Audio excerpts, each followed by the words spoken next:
ला ला ला ला ला ला ला। टूनी के मोमोज सबसे अच्छे, सबसे सस्ते, सबसे हेल्दी। जो एक बार खाए वो बार बार आए। टूनी के मोमो का स्वाद कभी ना भूल पाए। आओ आओ, खाओ खाओ और पैक करके अपने घर भी ले जाओ। टूनी बहन, इसमें तो कोई शक नहीं कि तुम्हारे मोमोज इस जंगल के सबसे टेस्टी मोमोज हैं। सही कहा कुकू। और टूनी की गार्लिक चटनी, मुझे तो लगता है ऐसी चटनी पूरी दुनिया में कोई बना ही नहीं सकता। हाँ हाँ, वो सब तो ठीक है, सच कहूँ तो एक गड़बड़ है टूनी के मोमो में। अरे भाई कालू, तुम्हें तो हर जगह बस गड़बड़ ही दिखती है। टूनी के मोमो इतने टेस्टी हैं, अब तुम उसमें भी गड़बड़ निकालने लगे। और इतनी ही गड़बड़ है तो भला क्यों 4-4 प्लेट रोज खा जाते हो? सही तो बात है, सबसे ज्यादा मोमो तो तुम ही खाते हो कालू, और बोल रहे हो कि टूनी के मोमो में गड़बड़ है। मेरी दोस्त कभी कुछ गलत नहीं बना सकती, उसके मोमो खाकर तो तबीयत ठीक हो जाती है। और तुम बात करते हो कि टूनी के मोमोज में गड़बड़ है। अरे लेकिन सुनो तो कि गड़बड़ी क्या है। टोनी 10 रुपए में 3 मोमो देती है और जंगल के बाहर दूसरे जंगल में 10 रुपए के 6 मोमो मिलते हैं। अब तुम ही बताओ कि टूनी हमें कितना बुद्धू बना रही है। टूनी सभी की बातें सुन रही थी, लेकिन वो सिर्फ अपने मोमोज बनाने में अपना ध्यान लगा रही थी, क्योंकि वो जानती थी कि कालू कौवा हर वक्त उसे परेशान करना चाहता है। उसके मोमोज की दुकान अच्छी चलने लगी थी, इसलिए वो चाहता था कि टूनी की दुकान बंद हो जाए, और इसलिए वो सभी से बार बार कहता कि मोमोज अच्छे नहीं है। कालू खुद तो टूनी चिड़िया के 4-4 प्लेट मोमोज खा जाता, लेकिन चाहता था कि उसकी दुकान बंद हो जाए। और जब भी उसकी दुकान पर ज्यादा ग्राहक होते हैं, वो हमेशा नुस्ख निकाल कर सबको बताता। लेकिन आज टूनी चिड़िया को गुस्सा आ गया और वो अचानक से आकर कालू कौवे से कहती है, कालू, तुम्हें अगर मेरे मोमोज इतने ही महंगे लगते हैं तो भला क्यों एक दिन में 4-4 प्लेट खा जाते हो? तुम्हें पता है दूसरे जंगल जाकर रोज रोज मोमोज के लिए सारी चीजें जुटाना कितना महंगा पड़ता है? और तुम ये बताओ कि मेरी तरह चटनी कौन देता है भला?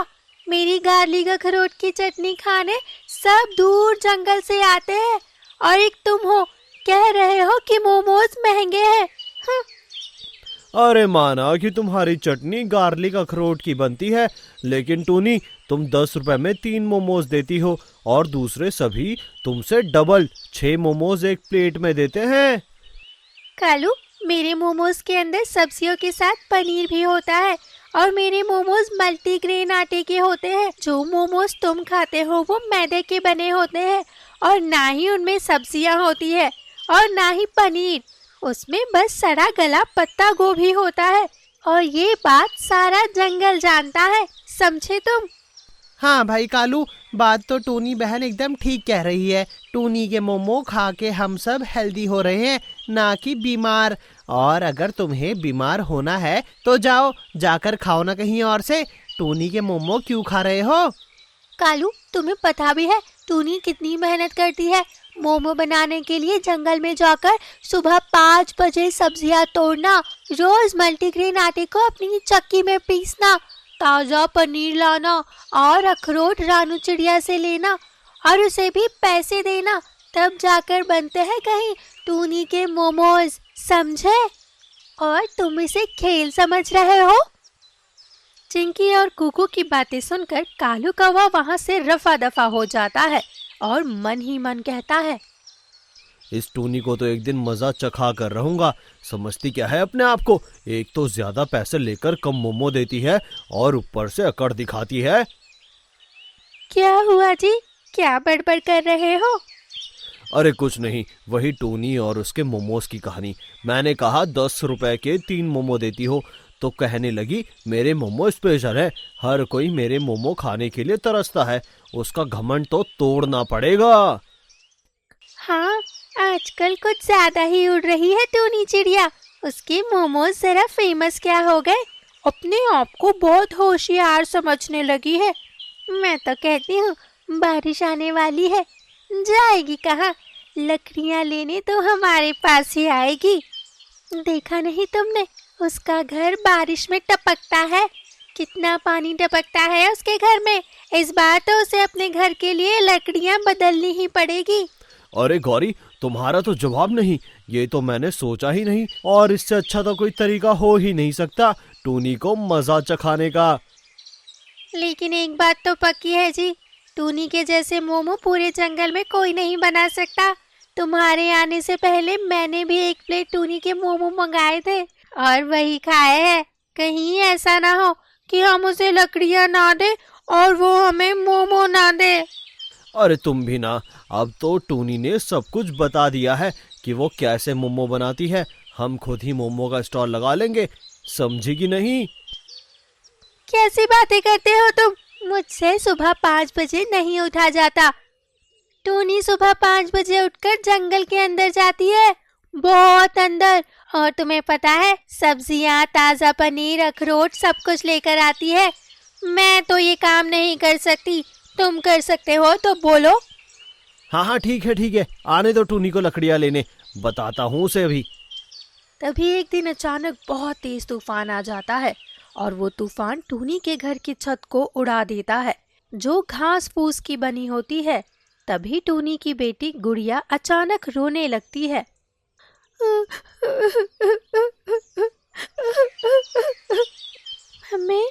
मम्मी, हमारा घर टूट गया, अब हम कहाँ रहेंगे? देखो, तूफान भी आया है। गुड़िया, चिंता मत करो, जल्दी से हम दोबारा घर बना लेंगे। मैं अभी कालू काका के पास जाकर लकड़ियों की बात करके आती हूँ और इस बार हम मजबूत घर बनाएंगे ताकि हमारा घर कभी ना टूटे।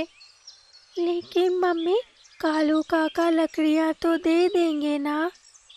भला कालू काका हमें लकड़ियाँ क्यों नहीं देंगे? हम उन्हें पैसे देंगे गुड़िया, वो हमें लकड़ियाँ ज़रूर देंगे। चलो, तब तक मैं तुम्हें चिंकी मासी के पास छोड़कर आती हूँ। हम आज उन्हीं के घर पर रहेंगे। चिंकी, चिंकी कहाँ हो तुम? चिंकी। हाँ टूनी बहन, क्या हुआ? चिंकी, देखो ना, अचानक तूफान आ गया। मैं कल घर की मरम्मत करने ही वाली थी, लेकिन इस तूफान ने तो सब कुछ खराब कर दिया। हमारे घर की तो छत उखड़ गई। क्या तुम मुझे एक रात अपने घर पर रहने की इजाज़त दे सकती हो? टूनी बहन, ज़रूर, तुम आज रात मेरे घर पर ही रहो और कल हम मिलकर तुम्हारे घर की मरम्मत भी कर देंगे। चिंकी, तुम गुड़िया को संभालो, तब तक मैं ज़रा कालू से पूछ कर आती हूँ। अगर वो मुझे लकड़ियाँ दे देगा तो कल ही हम घर की मरम्मत शुरू कर देंगे। ठीक है टूनी, तुम जाओ, तब तक मैं गुड़िया के लिए और तुम्हारे लिए कुछ बना कर रख। तभी टूनी कालू कौवे के घर पहुंचती है और उसका दरवाज़ा खटखटाती है। दरवाज़ा गौरी खोलती है और टूनी से कहती है, अरे टूनी, तुम अचानक यहाँ कैसे? अरे गौरी बहन, क्या है ना, अचानक से तूफान आ गया और हमारे घर की छत उड़ गई। अभी मुझे कुछ लकड़ियों की ज़रूरत है, तो सोचा कालू भैया का लकड़ियों का काम इतना अच्छा है, तो क्यों ना उनसे ही लकड़ी ली जाए। हाँ हाँ, क्यों नहीं, मैं अभी इन्हें बुला कर लाती हूँ, तुम ना कालू से बात कर लो। तभी कालू कौवा वहाँ आता है और टूनी चिड़िया को देखकर बहुत ही मीठे स्वर में बोलता है, भला तुम्हें मुझसे क्या काम पड़ गया टूनी? कालू भाई, अब हम एक ही जंगल में रहते हैं तो एक ही परिवार के हुए ना, हमें एक दूसरे से काम तो पड़ता ही रहेगा। मैं कह रही थी, मुझे कुछ लकड़ियों की ज़रूरत है, तूफान आ गया है और बहुत जल्द बारिश भी शुरू हो जाएगी। मेरे घर की छत उड़ गई है, मुझे जल्दी से जल्दी दोबारा छत की मरम्मत करनी है। क्या तुम मुझे कुछ लकड़ियाँ दे दोगे? लकड़ियाँ? माफ करना बहन, लेकिन लकड़ियाँ तो मैं तुम्हें नहीं दे सकता, क्योंकि सारी की सारी लकड़ियाँ मैंने पहले ही किसी को देने का वादा कर दिया है। लेकिन तुमने किससे वादा किया है? अरे वो हमारे जंगल के चीनी चील को देने का वादा कर दिया है। अब उन्हें तो बहुत ही ज्यादा लकड़ियाँ लगती हैं। कालू भाई, मुझे तो बहुत थोड़ी लकड़ियाँ चाहिए। अगर तुम उन्हें थोड़ी कम लकड़ियाँ दे दो और मुझे उनके बदले थोड़ी लकड़ियाँ दे दो तो मेरा काम हो जाएगा, वरना अभी इस वक्त मैं किससे लकड़ियाँ मांगने जाऊंगी। देखो बहन टूनी, वो तो मैं नहीं जानता कि तुम किसी से लकड़ियां मांगने जाओगी। मुझे माफ करना, मैं तुम्हारी कोई मदद नहीं कर पाऊंगा।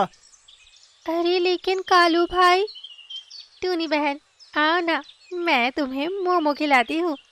आज मैंने अखरोट और गार्लिक की चटनी भी बनाई है साथ में। टूनी समझ जाती है कि कालू कौवा और गौरी उसका मजाक उड़ा रहे हैं और उससे उस दिन का बदला ले रहे हैं। वो वहां से निराश होकर चली जाती है और चिंकी के घर पहुंचती है। क्या हुआ टूनी, इतनी उदास क्यों लग रही हो? कुछ नहीं चिंकी, कालू ने लकड़ियां देने से मना कर दिया। अब मैं कैसे छत की मरम्मत करूंगी?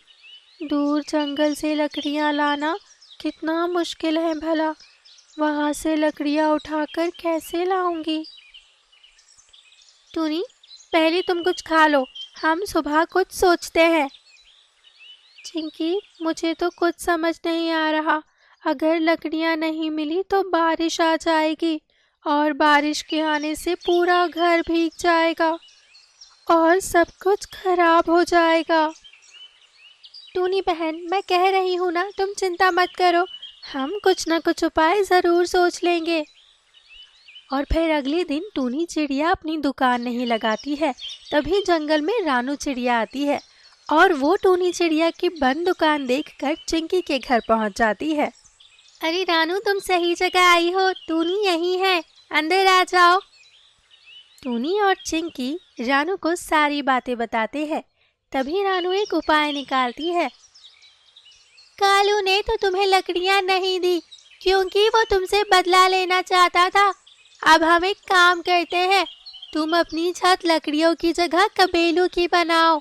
तुम्हें पता है, कबेलू लकड़ी से कहीं ज्यादा सुरक्षित होते हैं और एक बार तुम कबेलू की छत बना लोगी तो कभी वो छत खराब ही नहीं होगी और ना ही उसमें बारिश का पानी कहीं से भी अंदर आ पाएगा। अरे रानू, वो सब तो ठीक है, लेकिन कबीलू मिलेंगे कहाँ से? तुम उसकी चिंता मत करो, मेरे पास इसका भी आइडिया है।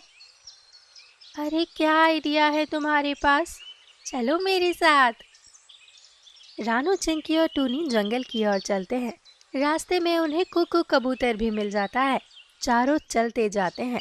तभी देखते हैं कि रानू के घर के पास बहुत सारे कबेलू रखे हुए हैं और वो कभी रानू के माता पिता ने रानू के भविष्य के लिए संभाल कर रखे थे। वो इतने सारे कबेलू थे कि उनमें से 5 घर बन सकते थे। उनमें से थोड़े कबेलू रानू ने टूनी को दे दिए। चारों मिलकर अपने अपने झोले में भरकर थोड़े थोड़े कबेलू लेकर टूनी के घर पहुंचते हैं। उसके बाद चारों मिलकर कबेलुओं से टूनी के घर की छत को बना देते हैं और छत कोई ऐसी वैसी नहीं होती, उसे मोमोज का आकार देते हैं और उसके ऊपर सफेद कलर से पुताई कर देते हैं। अब टूनी के घर की छत बिल्कुल मोमो के आकार की लग रही थी, जिसे देखने के लिए दूर दूर के जंगल से जानवर आते और टूनी की बहुत तारीफ करते। तभी एक दिन टूनी कहती है, तुम्हारा बहुत बहुत धन्यवाद रानू, अगर तुम नहीं होती तो मेरी छत कभी नहीं बन पाती। नहीं बहन, कोई बात नहीं, तुमने मुझे इतने पैसे दिए हैं, तुम हर रोज मुझसे अखरोट खरीदती हो, उसके बदले इतने से कबीलू तुम्हें देना ये बहुत छोटी बात है। तभी कुकू कबूतर कहता है, टूनी बहन, मैं तो कहता हूँ तुम अपने घर में ही अब मोमो बेचना शुरू कर दो। तुम्हारा घर इतना सुंदर लगता है, लोगों की और भीड़ आएगी। और टूनी ने ऐसा ही किया और मोमो के आकार का घर देखने दूर दूर के जंगलों से सारे जानवर मोमो खाने आते। अब टूनी का घर मोमो का छोटा रेस्टोरेंट भी बन गया, जहाँ पर बाहर टेबल कुर्सियाँ लगी है और सभी बैठकर मोमो हाउस में मोमो खाते हैं और टूनी की बहुत तारीफ करते हैं। ये सब देखकर कालू कौवा और गौरी बहुत चिढ़ते हैं और आपस में एक दूसरे से बात करते हैं। मैं ना कहती थी तुम्हें कि देखना एक दिन टूनी के मोमो खाने को नहीं मिलेंगे, और देखो यही हो रहा है। अरे मुझे क्या पता था कि रानू चिड़िया उसकी इतनी मदद कर देगी। देखो ना, अब तो टूनी का कारोबार चल पड़ा है। अब तो टूनी मोमो हाउस की मालकिन बन गई है। मैं तो कहती हूँ चलो हम भी जाकर उससे माफी मांग लेते हैं, कम से कम मोमो खाने को तो मिलेंगे। बात तो तुम सही कह रही हो, चलो चलते हैं।